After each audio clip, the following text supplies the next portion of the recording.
Hollywood, glamour का शहर, जहां सपने बनते भी हैं और कुछ सपने कभी पूरे नहीं होते। आज हम बात करेंगे एक ऐसे ब्रूटल मर्डर केस की जिसका राज आज तक नहीं सुलझ पाया। ये है द ब्लैक डेलिया केस। 1947 में लॉस एंजलिस का सबसे हॉरिफाइंग और सबसे शॉकिंग मर्डर। एक खूबसूरत एस्पायरिंग एक्ट्रेस ब्रूटली मारी जाती है और दुनिया को सिर्फ मिलते हैं सवाल। एलिजाबेथ शॉर्ट 22 साल की एक खूबसूरत लड़की, ब्लैक हेयर्स, ब्लू आइज, जिसे लोग प्यार से कहते थे द ब्लैक डेलिया। वो मैसाचुसेट्स से थी, लेकिन हॉलीवुड का चार्म उसे अट्रैक्ट करता था। 1940s का हॉलीवुड, ग्लैमर, फेम और ब्राइट लाइट्स का शहर। 1946 में एलिजाबेथ लॉस एंजलिस आई, सपनों के शहर में अपने लिए एक नया चैप्टर लिखने। लेकिन एलिजाबेथ का सफ़र आसान नहीं था। एलिजाबेथ का बचपन भी मुश्किल भरा था। उसके फादर ने फैमिली को छोड़ दिया था, जिसका इफेक्ट उसकी पूरी लाइफ पर पड़ा। यंग एज से ही उसने स्ट्रगल किया, beauty pageants, small modelling gigs और डिफरेंट सिटीज़ में रहना, सिर्फ फिल्म में एक ब्रेक के लिए। जनवरी 9, 1947 एलिजाबेथ को आखिरी बार देखा गया होटल सिसिल के आसपास। उसने अपने फ्रेंड रॉबर्ट रेड मैनली के साथ कुछ वक्त बिताया था। रॉबर्ट ने पुलिस को बताया कि उसने एलिजाबेथ को LA के बाल्टीमोर होटल के बाहर ड्रॉप किया, जहां उसने कहा कि वो अपनी सिस्टर से मिलने वाली है। जनवरी 15, 1947 साउथ लॉस एंजलिस का लेमेट पार्क एरिया। एक हाउसवाइफ बेटी अपनी बेटी के साथ मॉर्निंग वॉक पर थी। तभी उसकी नज़र पड़ी एक अजीब सी चीज़ पर। उसे लगा जैसे कोई मैनिक्विन ग्रास में पड़ा हो, लेकिन जैसे ही वो उसके करीब गई उसका खून सूख गया। वो मैनिक्विन नहीं था, वो थी एलिजाबेथ शॉर्ट की डेड बॉडी। उसकी बॉडी को 2 हिस्सों में काटा गया था, क्लीन सर्जिकल प्रिसीजन के साथ। उसके फेस पर ग्लासगाउ स्माइल दिया गया था।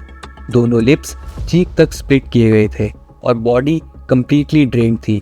खून का एक बूंद भी नहीं था। बाल्टीमोर के स्टाफ ने कंफर्म किया कि एलिजाबेथ को लॉबी में देखा गया था, लेकिन उसके बाद वो कहीं गायब हो गई। LA पुलिस ने इस केस में पूरा दम लगाया। मीडिया ने इसे ब्लैक डेलिया मर्डर का नाम दिया। ब्लैक डेलिया नाम इंस्पायर्ड था एलिजाबेथ के ब्लैक आउटफिट से और एक popular film the blue dahlia. Police को कई सस्पेक्ट मिले। उस वक्त 150 से ज़्यादा लोगों ने अपने आप को गिल्टी बताया। इन्वेस्टिगेशन में एलिजाबेथ का डार्क साइड भी सामने आया। उसके रिलेशनशिप्स, क्लब्स और शेडी लोगों से मिलना जुलना। एक नोट भी मिला जिसमें लिखा था, हियर इज़ डेलियाज बिलोंगिंग। उस एनवलप में उसका birth certificate, photos, business cards और एड्रेस बुक था। किलर पुलिस के साथ खेल रहा था। पुलिस ने कई सस्पेक्ट से पूछताछ की, पर कोई भी जेन्युइन नहीं निकला।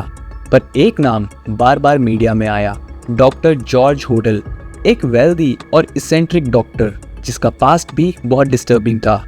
उस पे पहले भी सेक्सुअल असॉल्ट के एलिगेशंस थे। LAPD ने उसके घर में बग्स लगाए, जिसमें एक डिस्टर्बिंग रिकॉर्डिंग मिली। उसने कहा, suppose and I did kill the Black Dahlia, they couldn't prove it now, they can't talk to my secretary because she is dead. लेकिन कोई कॉन्क्रीट प्रूफ नहीं मिला और केस ठंडा पड़ता गया। सालों बाद डॉक्टर होडल के अपने बेटे x LAPD officer Steve Hodal ने क्लेम किया कि उसके फादर ही ब्लैक डेलिया के किलर थे। उसने एक डिटेल्ड बुक भी लिखी, ब्लैक डेलिया एवेंजर के नाम से। आज भी ब्लैक डेलिया का मर्डर अनसॉल्व्ड है। एलिजाबेथ शॉर्ट का नाम एक मिस्ट्री का हिस्सा बन गया। एलिजाबेथ शॉर्ट का नाम हॉलीवुड के सबसे मिस्टीरियस और ग्रूसम मर्डर्स केस में लिखा गया। इस केस ने पॉप कल्चर में भी अपना परमानेंट प्लेस बनाया। बुक्स, मूवीज़, TV शोज़, सब में इसका रेफरेंस आता रहा। और सबसे डिस्टर्बिंग बात, किलर कभी पकड़ा ही नहीं गया। एक खूबसूरत चेहरा, एक ब्रूटल एंड और एक राज जो कभी खुला ही नहीं। ये थी कहानी ब्लैक डेलिया की, हॉलीवुड के सबसे खौफनाक मर्डर की। अगर आपको ये कहानी इंटरेस्टिंग लगी तो लाइक ज़रूर करें, कमेंट में अपना ओपिनियन लिखें और ऐसे ही रियल अनसॉल्व्ड क्राइम केसेस के लिए चैनल को सब्सक्राइब करें। Until next time, stay curious, stay safe.